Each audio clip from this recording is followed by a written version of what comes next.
O quê? Lula, STF, Procurador-Geral da República e Polícia Federal decidindo conjuntamente o destino de Bolsonaro em reuniões secretas? Gente, o que eu vou contar para vocês é um verdadeiro escândalo, por qualquer que seja a perspectiva.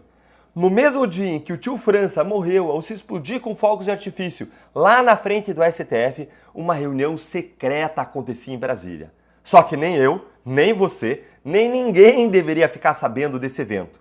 Era para ele ter permanecido oculto da imprensa, da opinião pública, não fosse o trágico incidente daquela noite. A reunião aconteceu onde? No Palácio da Alvorada, que é a residência oficial de quem? De Lula, presidente da República. E eu já vou te contar quem eram as autoridades presentes nessa confraria secreta. Mas antes, curta o vídeo, se inscreve no canal e compartilhe o link desse vídeo para os seus grupos de WhatsApp para que mais gente fique sabendo desse verdadeiro absurdo.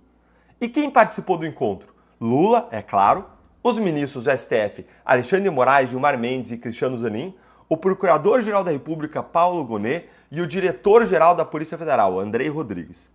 Esse encontro, ele não constava, presta atenção, não constava na agenda oficial de nenhuma das altas autoridades presentes, em um flagrante descumprimento da lei.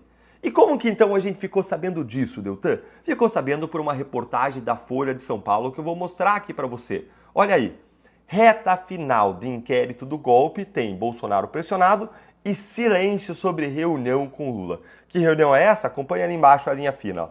Governo, STF, PGR e PF mantém silêncio após encontro na Alvorada. Encontro na Alvorada. E dá uma olhadinha aqui nesse trecho aqui da matéria que eu vou ler para vocês. Olha aqui, ó. Segundo auxiliares de Lula, ele já tinha conversa marcada com integrantes do judiciário para uma reunião de, preste atenção, reunião de avaliação de cenário. Algo que, por esses relatos, vem acontecendo com frequência, gente. Gente, isso aqui é absurdo demais.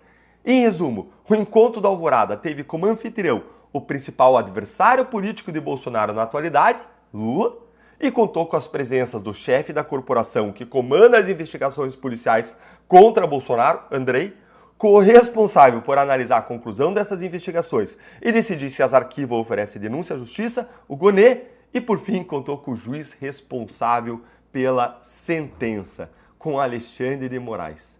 Mas, Deltan, reuniões secretas são normais? Gente, não são.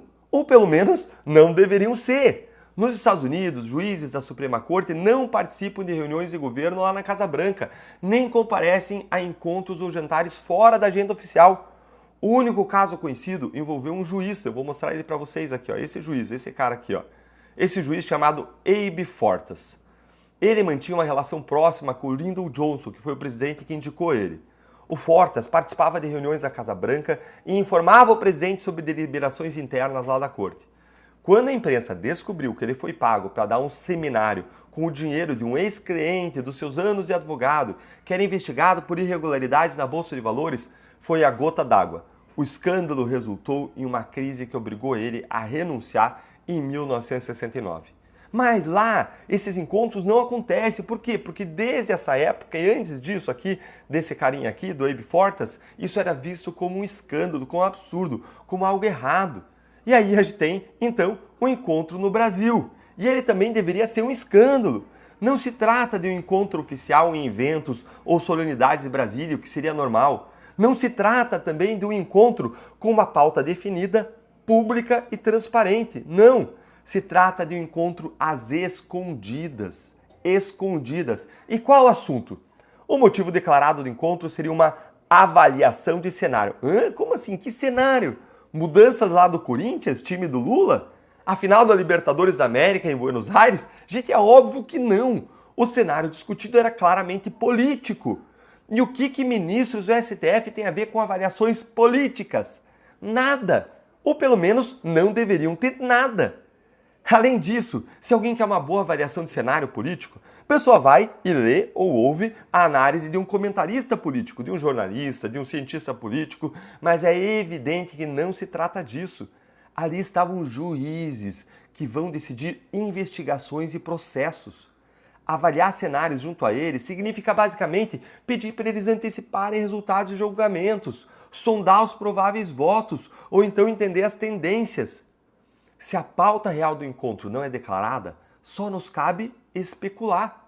E a Folha de São Paulo, que é um veículo de esquerda, fez a sua própria especulação, sugerindo que o encontro discutiu os casos criminais contra Bolsonaro, como a gente viu, e até a Folha achou isso absurdo. Dá uma olhadinha aqui mais uma vez comigo, olha só. Olha aí, ó. A Folha de esquerda, claramente, dá uma olhadinha isso aqui, ó.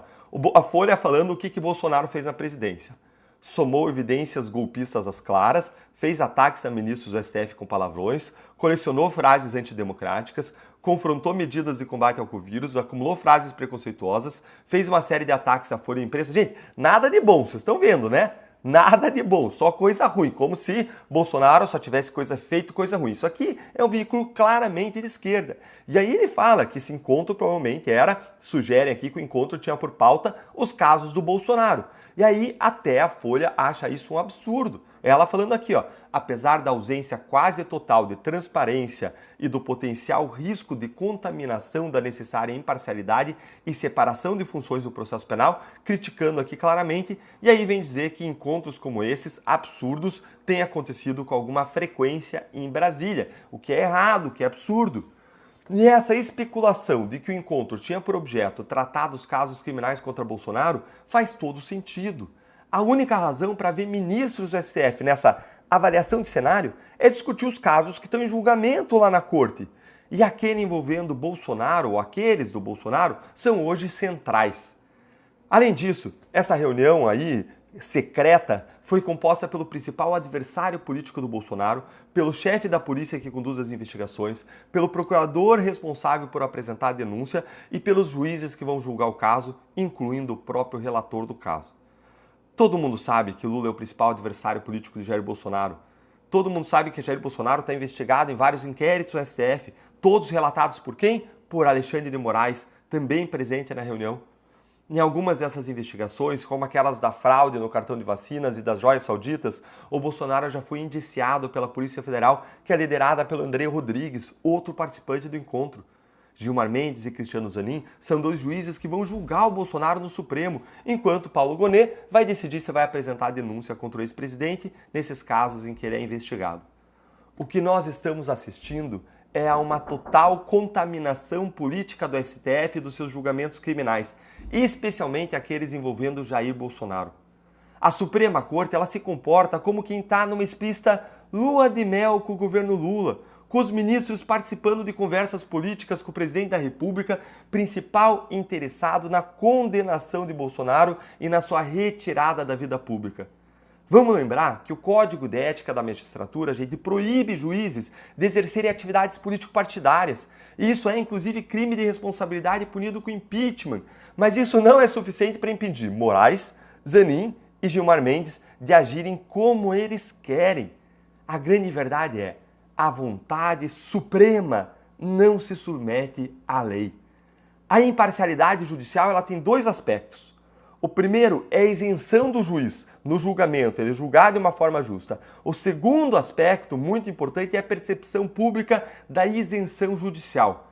A regra da imparcialidade ela protege não só o resultado do julgamento, mas também protege a imagem do judiciário, que por aqui vem sendo violentada dia sim, dia também, por abusos praticados pela Corte nas investigações e processos contra Bolsonaro e contra a direita. É urgente que esses casos sejam reavaliados pela Corte Interamericana de Direitos Humanos e as chances disso acontecer aumentam muito com a eleição do Trump. Isso porque se nós formos esperar que a mídia e o STF reconheçam o escândalo dessa reunião, aí nós estaremos, sem dúvida, esperando pelo dia de São Nunca.